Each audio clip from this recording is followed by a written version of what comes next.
Break के बाद स्वागत है आपका सी न्यूज भारत में। ब्रज का प्रवेश द्वार कहे जाने वाले हाथरस में उत्तर प्रदेश के मुखिया योगी आदित्यनाथ ने विशाल रैली को संबोधित किया। उत्तर प्रदेश के मुखिया योगी आदित्यनाथ ने हाथरस के सांसद राजवीर दिलेर के निधन पर श्रद्धांजलि देते हुए नम आंखों से उनको याद किया। 2024 लोकसभा चुनाव को लेकर हाथरस के प्रत्याशी अनूप प्रधान वाल्मीकि के समर्थन में विशाल रैली की। इस दौरान उत्तर प्रदेश के मुखिया योगी आदित्यनाथ ने कई मुद्दों को लेकर विपक्ष पर निशाना साधा। साथ ही उन्होंने भाजपा सरकार की उपलब्धियों को भी गिनाया। आपको बता दें कि जनपद हाथरस की लोकसभा सीट से अनूप प्रधान वाल्मीकि प्रत्याशी हैं। देश में नौकरी निकलती है पूरी पारदर्शी तरीके से। 6.5 लाख नौजवानों को हमने उत्तर प्रदेश में नौकरी दी, बिना किसी भेदभाव के दी। हाथरस के भी बहुत सारे नौजवान नौकरी पाए, कासगंज के नौजवान भी पाए, फिरोजाबाद के नौजवान भी पाए।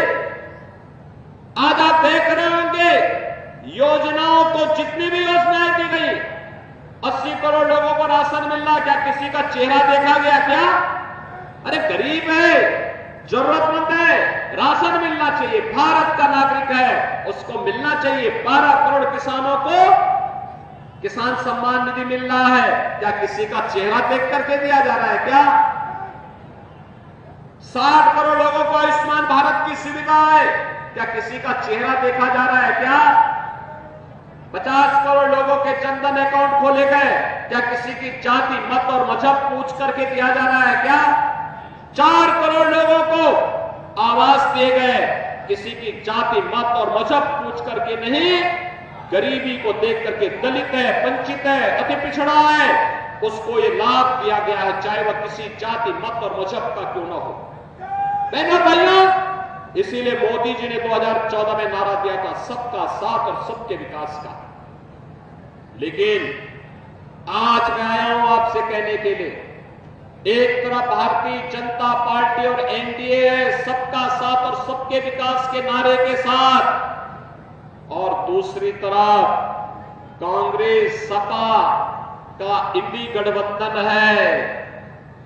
इनका गठबंधन देखिए, कांग्रेस ने 1947 में देश का विभाजन कराया। पहले देश को बांटा। अब कांग्रेस अपने घोषणा पत्र में क्या कह रही है? कह रही है हम भारत के अंदर संपत्ति सर्वे कराएंगे। संपत्ति सर्वे का मतलब आपकी संपत्ति का सर्वे ये लोग कराएंगे।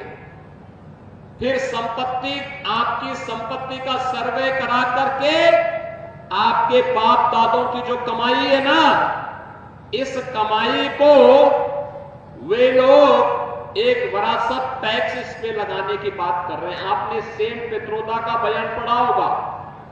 इस पे विरासत टैक्स लगाएंगे। विरासत टैक्स क्या? अगर आपके बाप दादों ने 4 कमरे का घर बनाया है तो कहेंगे तुम 2 कमरे में रहो, 2 कमरे कांग्रेस या सपा के लोगों के अधिकार में चला जाएगा। बहनों और भाइयों, अरे मेहनत करेंगे आप, परिश्रम करेंगे आप, खून और पसीना बहाया, मेहनत से उन्होंने संपत्ति अर्जित की, और डकैती डालने के लिए कांग्रेस के लोग और इंडी गठबंधन के लोग आएंगे। क्या ये छूट देंगे क्या आप इनको? क्या ये छूट देंगे? पहले देश को बांटा, आज आपकी संपत्ति को बांटने की साजिश लोग कर रहे हैं। यानी कितनी खतरनाक साजिश रच रहे हैं। हम जब किसी माफिया के खिलाफ कार्रवाई करते हैं, उसके लिए लोग घड़ियाली आंसू बहाते हैं, उसके घर में जाकर के फतिया पढ़ते हैं। लेकिन एक गरीब, एक व्यापारी, एक सामान्य नागरिक की संपत्ति पर ये लोग डकैती डालना चाहते हैं। बहन और भाइयों, यही नहीं, कांग्रेस ने और भी बातें कही हैं। उसने कहा पर्सनल कानून को लागू कर देंगे। पर्सनल कानून को लागू करने का मतलब आप जानते हैं? 3 तलाक की जो कुप्रथा बंद की है मोदी जी ने, इसको लोग फिर से लागू करेंगे। पर्सनल कानून को लागू करने का मतलब आप जानते हैं ना? भारत जैसे लोकतांत्रिक देश का तालिबानीकरण करने की साजिश का हिस्सा है। और यही नहीं, ये कह रहे हैं अल्पसंख्यकों की रुचि के अनुसार खाना खाने खान पान की पूरी छूट देंगे। उनकी रुचि क्या बहुसंख्यक से अलग है क्या? उनकी रुचि क्या अलग है क्या? अलग रुचि का मतलब क्या? जो आप नहीं खाते हैं वे खाना चाहते हैं, उसके लिए स्वतंत्रता देंगे, यानी उनको गौकसी की छूट देंगे। क्या आप गौकसी की छूट दिलवाएंगे कांग्रेस सपा बसपा के लोगों को? हिंदू के लिए इससे बड़ा पाप हो ही नहीं सकता। और कांग्रेस आपकी आस्था के साथ खिलवाड़ कर रही है, देश को दंगों की आग में झोंकना चाहती है, अपने स्वार्थ के लिए भारत के विभाजन की आधार रखना चाहती है। हिंदुस्तान इसको कतई स्वीकार नहीं करेगा। क्या स्वीकार करेगा? जो एक पाप करने पर उतार हो चुके, देश के पुण्य क्षति करने पर, क्या राम और कृष्ण की धरती पर क्या गौकसी होगी? क्या बहनों और भाइयों, हमें कांग्रेस सपा बसपा के इस हिडन एजेंडे को पहचानना होगा, इसके पीछे की मंशा को जानना होगा और समय रहते इनको जवाब देने के लिए तैयार होना होगा।